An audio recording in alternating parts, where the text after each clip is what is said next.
O homem condenou o planeta entrou debaixo de maldição. Então tudo nesse nosso sistema foi atingido pela corrupção. A violência também entrou nos animais, nas aves, não é? Você pode ver que um animal passou a comer o outro. Se você ler no princípio, os animais não comeriam carne, nem nós comeríamos carne. Os animais comeriam ervas do campo. Deus já havia preparado um jardim cheio de árvores frutíferas, que era alimento para o homem. Mas com a introdução do pecado, dessa corrupção do pecado no mundo, até os animais, todo ser vivente se tornou corrompido. Todos eles são corrompidos, a morte também está neles, eles também ficam doentes e morrem. Então você vê que a criação, um passou a se alimentar do outro, um passou a viver da morte do outro.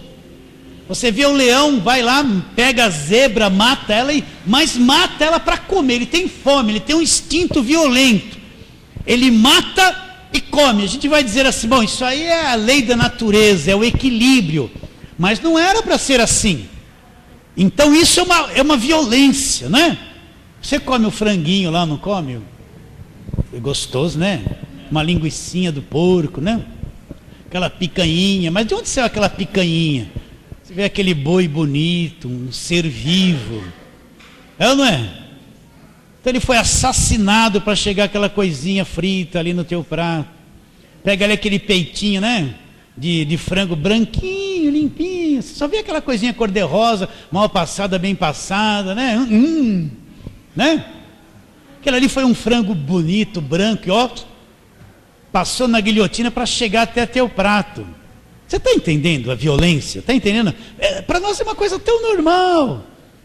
Mas todo ser vivente corrompeu o seu caminho. Está tudo corrompido. Você vê a lei da natureza, um come o outro, né? Você liga lá naquele Animal Planet, né? Aquele canal lá e fica vendo. Um mata o outro. Você vê aquela pequena rãzinha ali disfarçada. Aí vem aquele bichinho, ela está ali, ela não vai comer uma grama. Aí vem aquele, ela lança a língua, ela engole e come o outro vivo. É normal, a gente está acostumado com isso. Mas isso faz parte da corrupção, a destruição. Para ele sobreviver, ele come o outro ser vivo e mata ele. É matando que ele consegue viver. Você está entendendo a corrupção e a violência, sim ou não? Né? Tem aves carnívoras, né? Por exemplo, uma vez eu fiquei sabendo que aquele bem-te-vi que você vê amarelo, ele vai no ninho das outras aves pequenas e pega os filhotes e mata e come vivo aquilo. Uma tremenda violência. Você está entendendo a corrupção? É uma violência, um mata o outro aqui na terra. Um mata o outro. Uma erva cobre a outra erva e mata aquela que ficou inferior a ela. Então, quando ele fala que todo ser vivente se corrompeu, é porque tudo está corrompido. Essa ordem que a gente vê é uma coisa corrompida. Olha o ser humano como está. Corrompido dos pés à cabeça. Os governantes, tudo corrompido. Você enxerga isso ou não? A gente fala assim, olha o governo, né? Mas meu irmão, se você tivesse lá e viesse na sua frente uns milhões, será que você aguentaria e não se corromperia? Você está entendendo o que eu estou dizendo? Né? Eu conheço gente evangélica que foi eleita. Chegando lá, o Brasil é do Senhor Jesus, eles falavam assim. Mas quando chegaram lá, se corromperam. Não era mais do Senhor Jesus, mudaram o discurso. Vocês estão entendendo a corrupção que existe? Todo ser humano está corrompido. Então, quando Deus olhou, eu quero que você tenha uma ótica de Deus. Deus criou um planeta perfeito, um ser humano perfeito, seres perfeitos, tudo íntegro, limpo. Deus viu que tudo era bom. Mas nesse ponto aqui, a corrupção cresceu de um jeito, né? Que quando Deus olhou aquilo, quando a Bíblia fala que ele se arrependeu, o arrependimento de Deus não é um arrependimento de homem, de ser humano, sentimental, uma coisa humana, é uma coisa de Deus, não é um arrependimento como nós que nos arrependemos de pecado, é uma ação de Deus.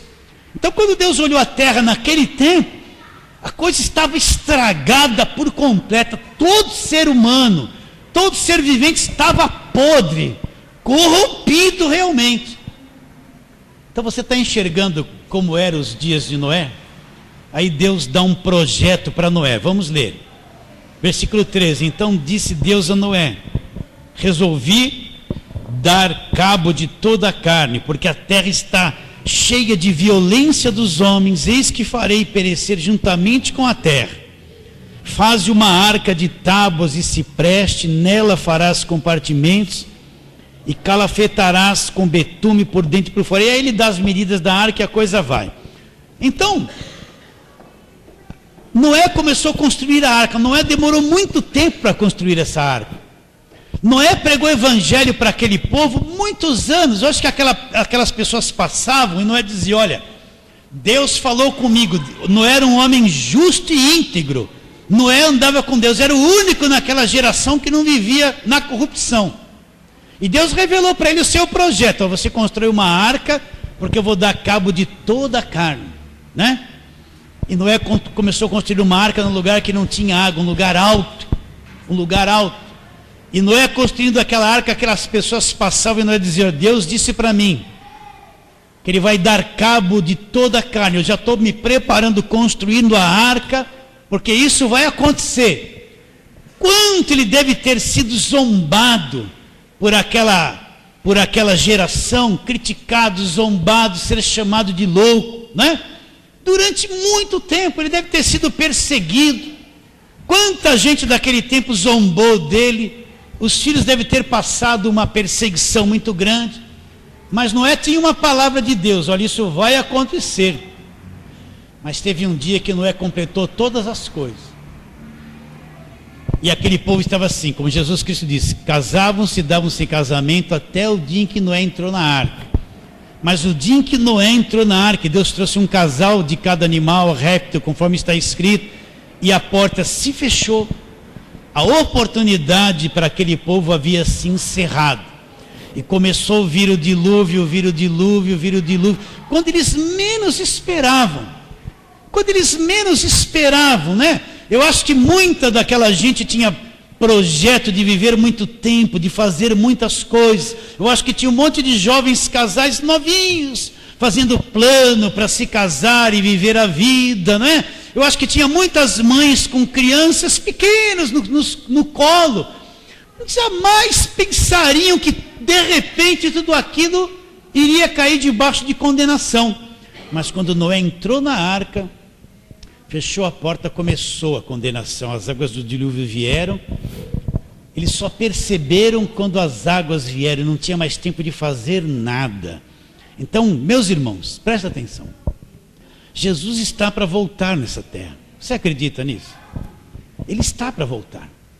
Ele está para voltar a qualquer momento. Quando a gente falava assim, pregar o evangelho em todo o mundo, a gente, há 40 anos atrás, 30, a gente imaginava um missionário saindo com uma mochilinha do Brasil, pegando um navio, fazendo um curso de linguística, aprendendo a língua daquele povo, um pouquinho da cultura daquele povo. A visão missionária era aquela pessoa saindo de uma nação, indo na outra, longe, não é?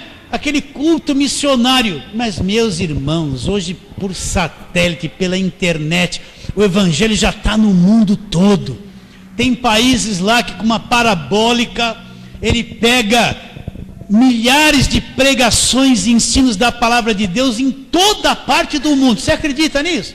Então o evangelho já chegou, meus irmãos. Já chegou. Aquele missionário que saía de um país e ia para outro, já não é mais assim, meus irmãos. A coisa é tudo pela internet, pela televisão, via satélite. A coisa já está no mundo inteiro. Acredita nisso ou não? Então esse evangelho já está sendo pregado no mundo inteiro. Está ou não está? Já está sendo pregado no mundo inteiro. Então, meu irmão, Jesus está próximo de voltar. Está próximo de voltar. A qualquer momento ele pode voltar. Você acredita nisso? Como vai ser a vinda dele? Vamos ver. Aquela família que picou os documentos, rasgou dinheiro e saiu para um lugar que achou que Jesus iria voltar, provavelmente deve ter tido uma revelação que ele viria em tal lugar naquele momento, que era uma coisa falsa. Não tinha nada a ver com a palavra de Deus. Então vamos lá, vamos ver. Mateus capítulo 24, volta lá para o Mateus capítulo 24. Mateus capítulo 24, vamos ler só um versículo.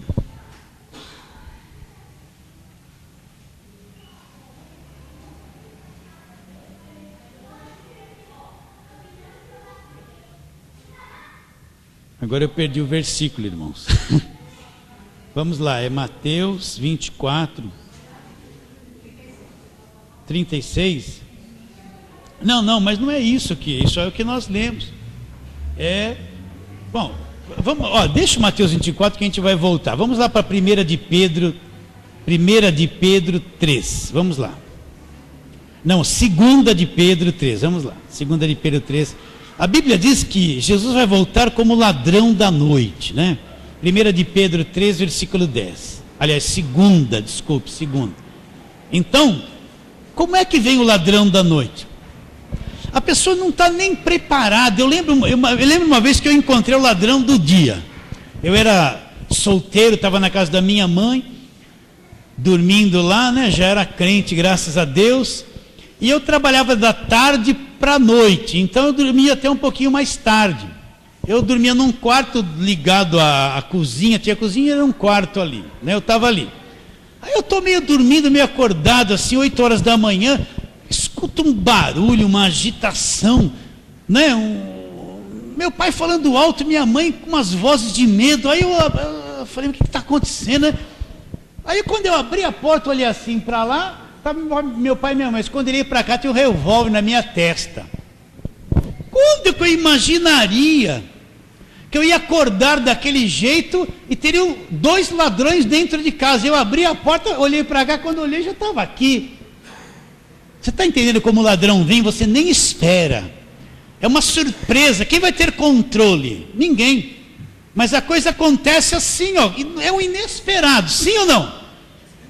Então a Bíblia diz que Jesus vai vir como ladrão da noite. É uma coisa que ninguém espera, né? A coisa parece que não é, mas é. E é assim que vai acontecer. Então, 2 de Pedro 3,10, o que diz? Virá entretanto como ladrão, o dia do Senhor, no qual os céus passarão com estrepitoso estrondo e os elementos se desfarão abrasados. Também a terra e as obras que nela existem serão atingidas. Então, como Pedro está dizendo que Jesus vai voltar? Como ladrão da noite, não é?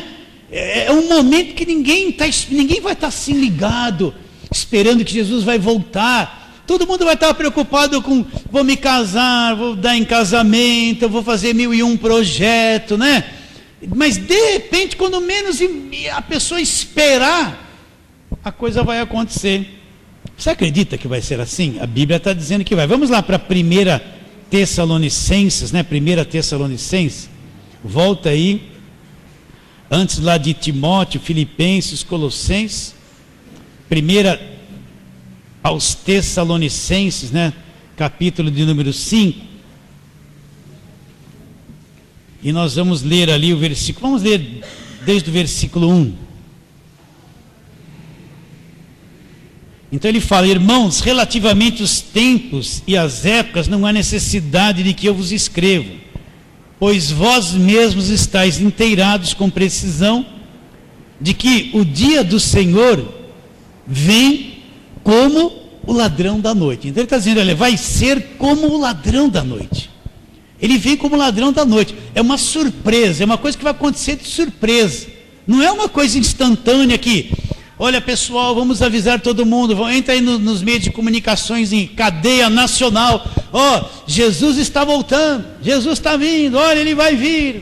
Não, vai ser uma coisa inesperada, não é? Você acredita nisso? Vai ser um evento extraordinário, porque os verdadeiros crentes vão desaparecer, e muitos que não eram verdadeiros vão ficar e continuar nos seus cultos. Que os verdadeiros já eram, olha, sumiram, foram levados pelo Senhor Jesus. Então como é que ele vai voltar? Como ladrão da noite. Agora vamos lá em Mateus 24. tem que voltar lá, porque não é possível que não é, que eu marquei errado aqui. Vamos lá. Hã? É o 23, né? Fui eu que marquei errado aqui, né? Então deixa eu chegar lá, Mateus 24, 23. Isso, ainda bem que eu tenho essa equipe aí que... Minha Bíblia não chega lá. Mateus 24, 23, 43. É isso? Hã? 24, 23. Nossa, né? Vamos lá. Então, mas considerar isso, se o pai de família soubesse a que hora viria o ladrão, vigiaria, mas não é isso. Ela 24, 23. 26. 23. Então, se alguém vos disser, eis aqui o Cristo, ou ele ali, não acrediteis, é isso? Não, é como ladrão da noite. Então deixa, pula. Não quero mais saber. Mas ele virá como ladrão da noite. Vocês estão entendendo isso ou não? Né? Agora como está? Vamos para a segunda carta de Paulo a Timóteo. Vamos ver uma orientação. Eu quero me deter na questão do ser humano, do coração do homem, né? Então vamos lá, segunda de Paulo a Timóteo, no capítulo 3. Então Timóteo ele vai falar sobre a corrupção dos últimos dias. Eu quero que você atente para o coração das pessoas, o estado do coração das pessoas. Então, capítulo 3, a segunda carta dele a Timóteo, ele fala assim: sabe, porém, isso, nos últimos dias sobrevirão tempos difíceis. Últimos dias, os dias que precedem a vinda do Senhor. Nos últimos dias sobrevirão tempos difíceis, pois os homens serão egoístas. Então ele vai mostrar um perfil do caráter do homem, do coração do homem do tempo do fim. Ele fala assim: os homens serão egoístas, avarentos, jactanciosos, arrogantes, blasfemadores, olha lá, desobedientes aos pais, né? Olha lá, ingratos e irreverentes, desafeiçoados, implacáveis, caluniadores, sem domínio de si, homens cruéis, inimigo do bem, traidores, atrevidos, enfatuados, mais amigos dos prazeres que amigos de Deus, tendo forma de piedade, negando-lhe entretanto o poder. Foge destes, pois entre estes se encontram os que penetram sorrateiramente nas casas e conseguem cativar mulherinhas sobrecarregadas de pecados, conduzidas de várias paixões, que aprendem sempre e jamais podem chegar ao conhecimento da verdade. E de modo porque James e Jambres resistiram a Moisés, também esses resistem à verdade. São homens de todo corrompidos na mente, réprobos quanto à fé, eles todavia não irão avante, porque a sua insensatez será a todos evidente, como também aconteceu com a daqueles. Então, Paulo orientando a Timóteo, dizendo: Timóteo, nos últimos dias os homens, haverá muito trabalho, tempo muito difícil, porque o estado do coração dos homens será, né, ele diz assim, que nem ele disse lá em Gênesis 6, continuamente mal. E ele cita aqui a característica do comportamento do coração das pessoas no tempo do fim, e é o que nós vemos hoje: violência atrás de violência, roubo atrás de roubo, violência atrás de violência, o tempo todo nós estamos vendo esse quadro acontecendo diante dos nossos olhos. Sim ou não, queridos? Sim. Agora vamos voltar para Mateus 24, vamos lá, desde o versículo 1. Mateus 24, versículo 1. Agora é o 1 mesmo, de verdade. Então vamos ler aqui até o versículo 14, que Jesus Cristo está orientando a respeito da vinda dele, né? Mateus 24, 1 a 14. Tendo Jesus saído do templo, ia se retirando, quando aproximaram-se dele os discípulos, para lhe mostrar as construções do templo.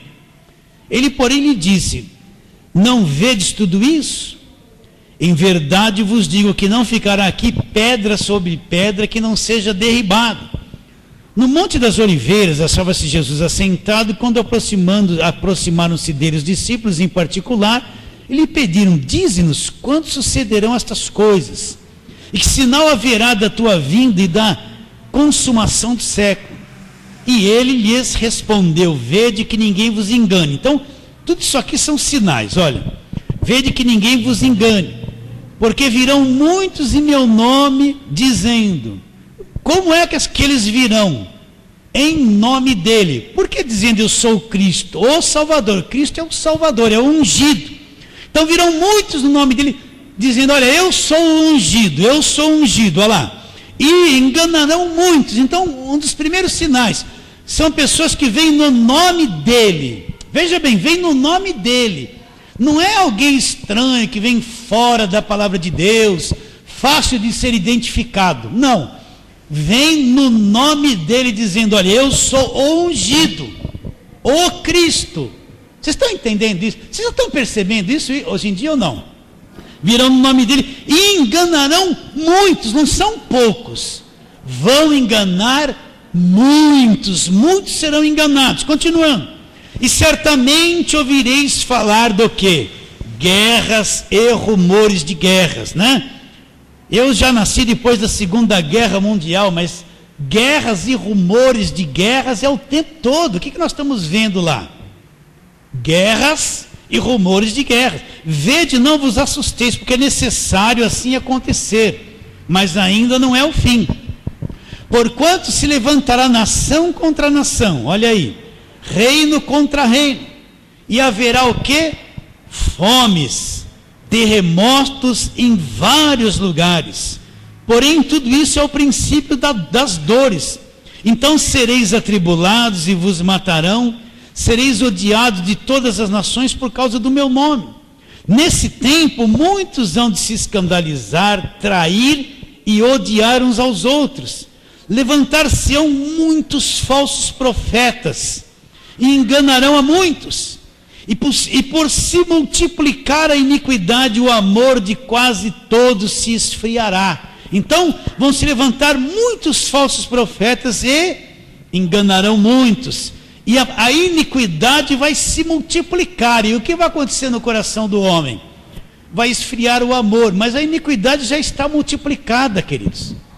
Queridos, você tem menino ou menina de 13, 14, 15 anos? Você tem controle sobre o computador que tem na sua casa? Você não tem. O pai não sabe mexer no computador. O filho sabe mais que ele. Olha, você põe uma palavrinha lá no Google, na internet, aparece todo o lixo que você quer saber. Coisas boas também aparecem, mas a tendência da natureza humana é procurar o lixo.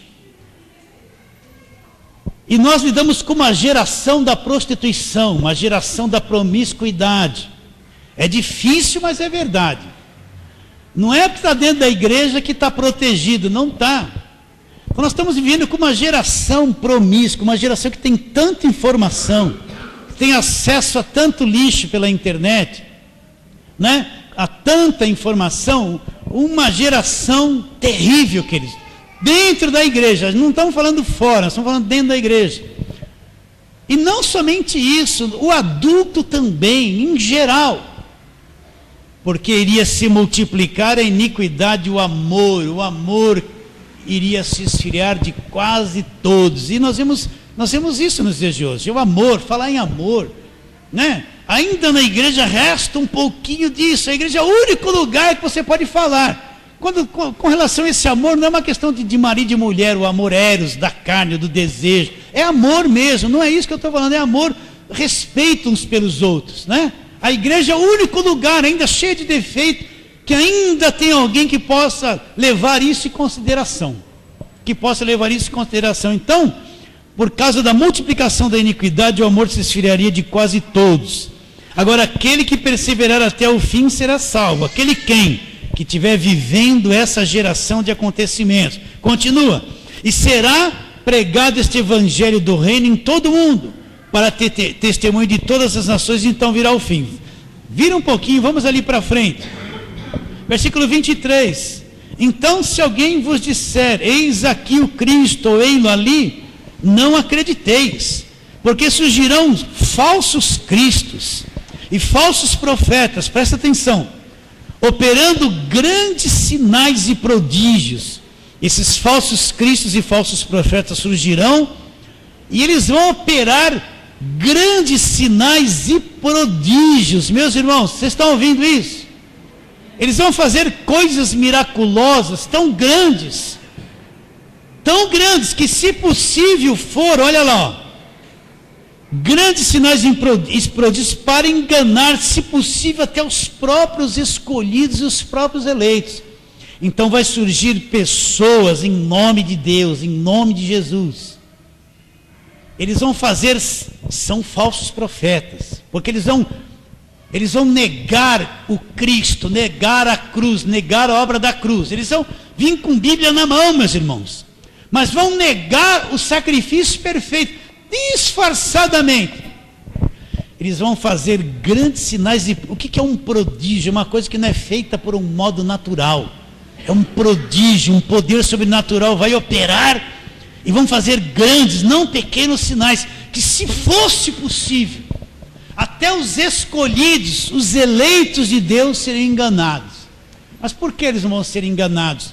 Porque os eleitos de Deus conhecem o Evangelho, e eles têm o selo de Deus, que é o Espírito Santo.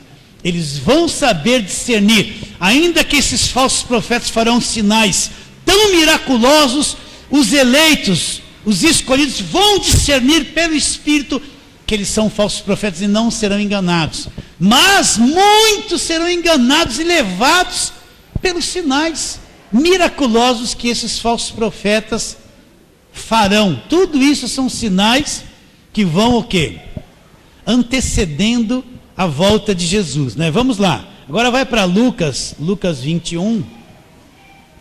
Nós vimos esses dias passados, já lemos isso aqui o que aconteceu lá no Japão, né? Mas vamos lá, isso está aqui registrado na palavra de Deus. Lucas 21. E aquele famoso versículo, esse capítulo 21, Jesus está falando sobre os princípios das dores, sobre a vinda dele, sobre a parábola da figueira, sobre nós como crentes termos que estar atentos, cuidadosos, vivendo uma vida de fé, não é? Você não vai ser um doido que vai se isolar de tudo e ficar esperando a volta de Jesus.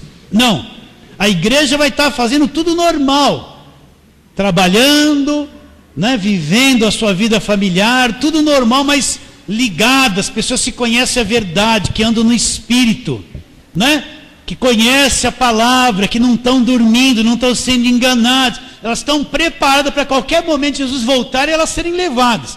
Mas no versículo 25 do capítulo 21, fala assim: haverá sinais no sol, na lua, nas estrelas, e sobre a terra, o que vai acontecer na terra? Angústia entre as nações, em perplexidade, por causa do bramido do mar e das ondas. Se a gente lesse 40 anos atrás, por causa do bramido do mar e das ondas, por que será isso?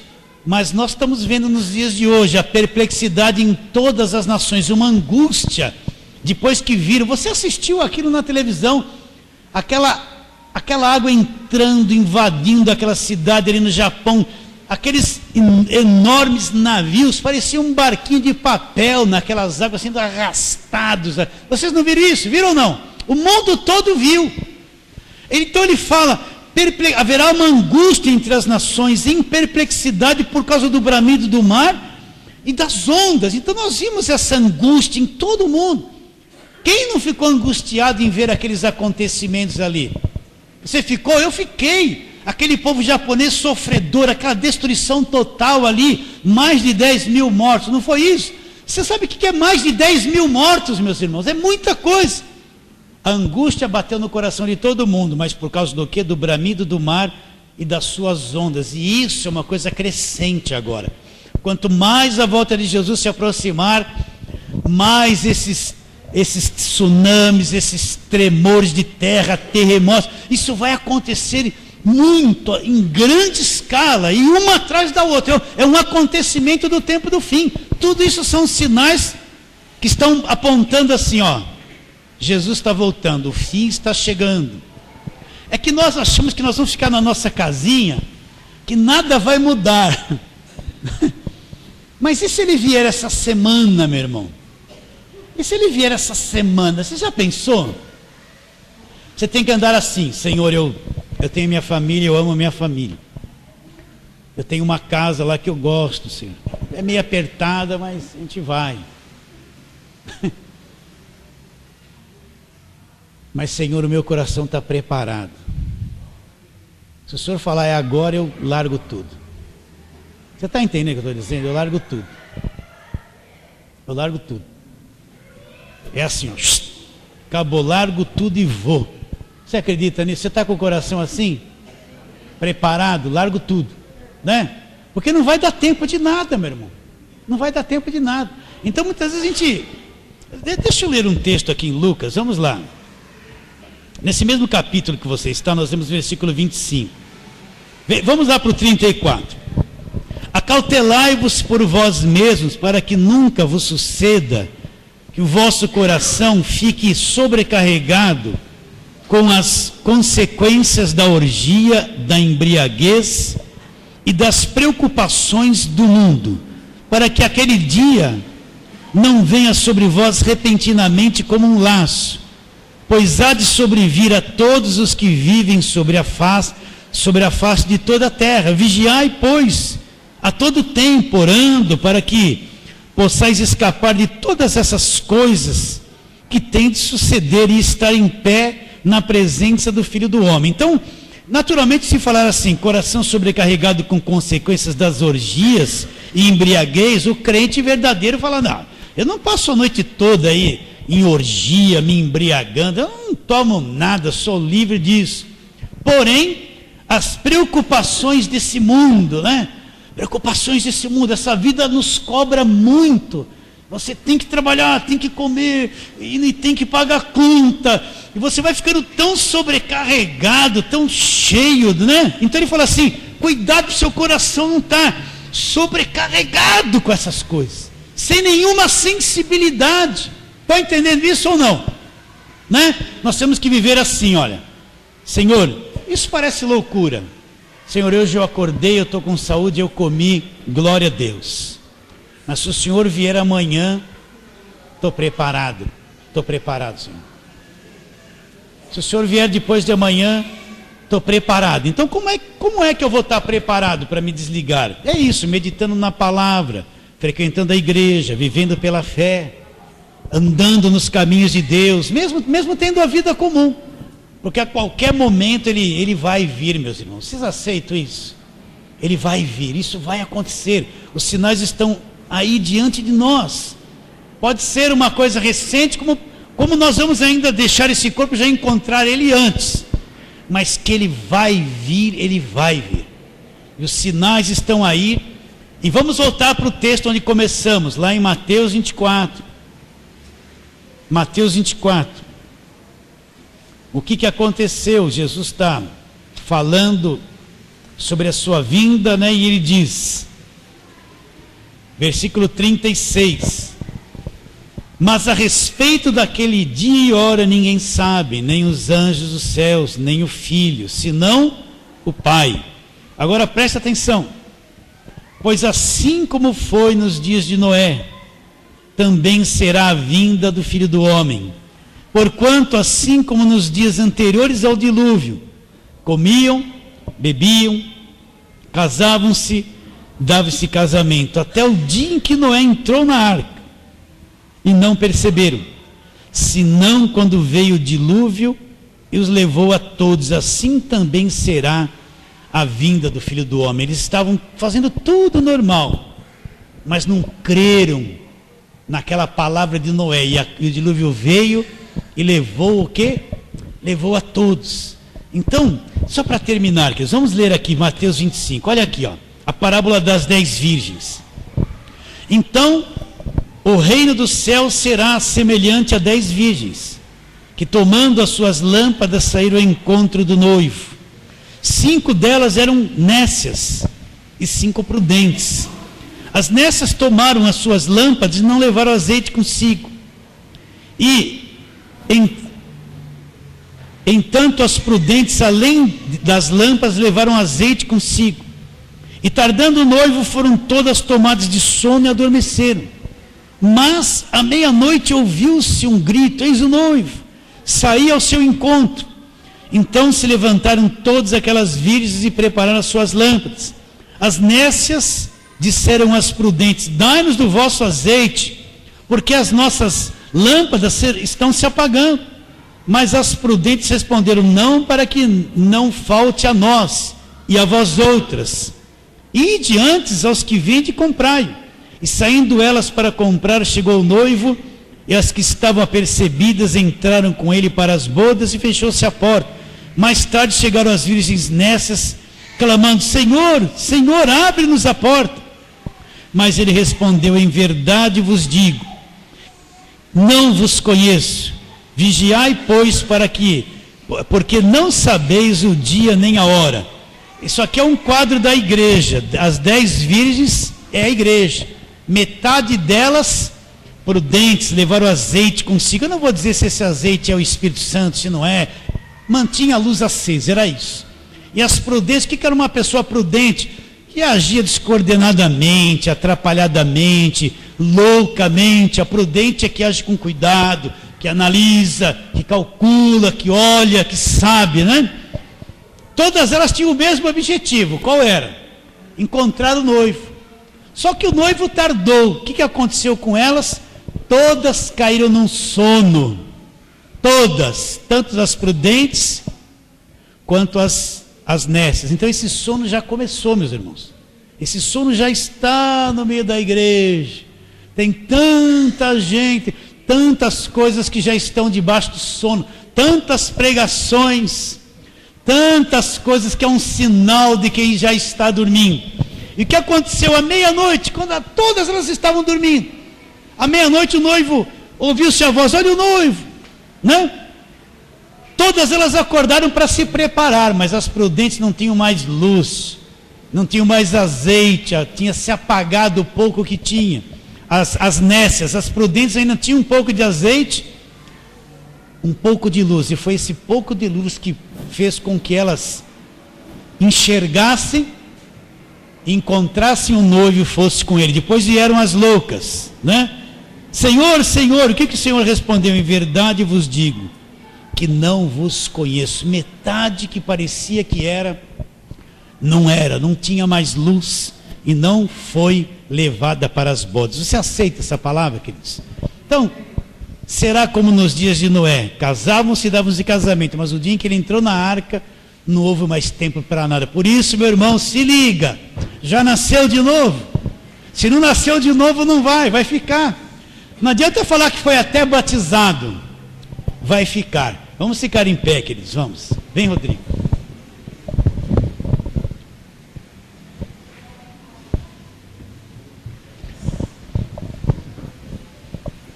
Apresente seu coração diante de Deus, porque Jesus um dia vai voltar mesmo. Vai voltar mesmo.